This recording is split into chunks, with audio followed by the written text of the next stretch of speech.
Appeared to have a bit of swagger back, doesn't he, Mourinho? Yeah, which is a pity, really, because obviously the guy, you like to see a bit more humility, but you knew once they'd start winning a few games, yeah, he'd get back to his old cocky self.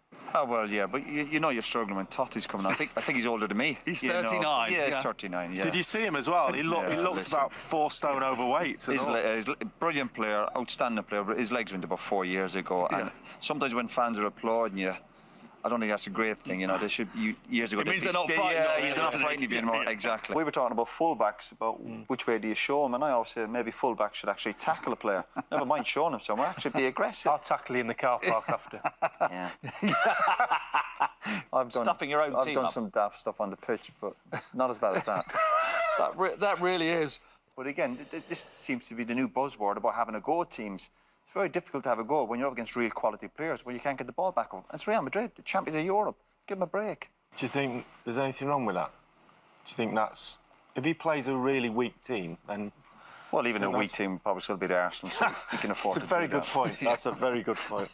But there's no reason why United, I don't think, should shy away from dealing with these challenges. And this idea that they're now 6th in the league, I think it's, 19 points behind Chelsea. I think the manager and the players should be embarrassed by that.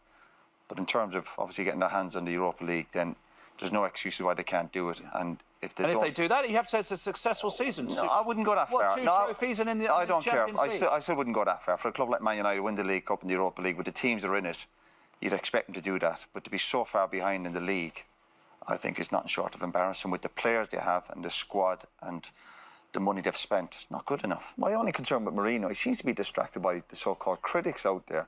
He's probably paid 8, 9, 10 million a year. Focus on your own job and don't worry about the critics. Rise above all that. You should be better than that, but he seems to get easily upset. It's almost as if sometimes he needs something to rub up against to keep himself going. Possibly so, and that's fine also, but not when he's at it every week. Just shut up and get on with your job. You're getting very well paid for it.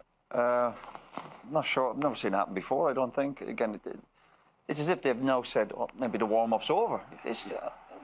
I'm not sure what's going on there, honestly. Yeah. They should be doing that before the game. Yeah. It's as if they're now reacting to what's going on. They need to liven up. Because Lewandowski's got to play Arsenal, and before that, Scotland, and before that, Ireland, and, of course, it's Oktoberfest. So maybe, if he overdoes this a bit, maybe that's the way. Hopefully he'll be drinking like that the morning of the game. He might have a chance, but he's in great form. Yeah. Hopefully he might do well against Scotland and get injured before the Irish. Would you not be into them even more in the change room about starting well, about focusing, about being professional? Yeah, a lot of that will come from the manager and this coaching staff, but ultimately it comes from the player. You got to motivate yourself. I always talk about you've got your pride. You want to do well for your teammates, your family, the supporters, and to turn up like that. But we've seen it so many times from Arsenal before. What, 1 or 2 months ago, they went to Nottingham Forest. Exactly the same attitude. And you try and make excuses for Arsenal all the time. Saying, oh, well, you know, they've got younger players. They've got a League Cup coming up the weekend to find. Load of rubbish. Honestly, the Arsenal players must drive you crazy. You didn't think an awful lot of the lads you're defending? No, I thought it was so bad. The goalkeepers, I think the 2 centre-halves, they were like right-side Fred, the 2 lads at the back. Really poor. My goodness, it was shocking. I think as a defender, I mean, I used to have, if you look back over a season, you play 45, 50 games, you probably want to be at fault for around 4 goals. None. But you're going to make mistakes. But 4 goals is... 24. That's not his strong point. Yeah, good wingers in front of him, let me tell you. Roy, when you've won in a manner like that, are you allowed a dressing room selfie? He's the greatest comeback. No. No, I still say no. In the final, not the selfies. The final. No, not in the dressing room. In the dressing room? I still wouldn't agree with that, but listen, maybe if they win in the final. It is the greatest comeback of all time. So have you changed your mind a bit? Because this is what you said on the programme in last autumn. You said, win the league and the Champions League, no, forget about it. I think they have enough to get through the group, but later on against Real Madrid and all the big boys, they'll be laughing at Liverpool. Have you changed your mind? And what did I say after that? Was it another line? You went on to talk about the defence. The defence, yes. That was always a big concern for me at Liverpool. So unprofessional of these Chelsea lads, you know, when they go and win the league, and then, like Lee just said, the last few years, down in tools under different managers. Shocking behaviour. But he's talking about the player collapsing. That was easier than a training session. A good tough training session. You have 11v11 on the training pitch. That was easier than that. And he's talking about players collapsing. Yeah. Oh, what rubbish. I think overall, I think they're in better shape than Arsenal right now, and that, obviously pains me to say, but they are. I think most teams in the Premiership are ahead of Arsenal now. It's late at night. And he You can kept get away a with that. straight face when he said that as well. I keep talking about England going forward in creativity. They have to defend better. You get the 2 goals they gave away today, the other night. Rose, we see Rose doing that every week, and Jones as well today. I know Lee said we can't be critical, but I can.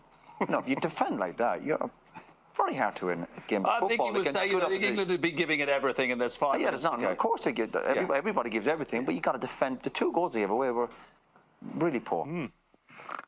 I guess. I think Seville might give them a run for the money.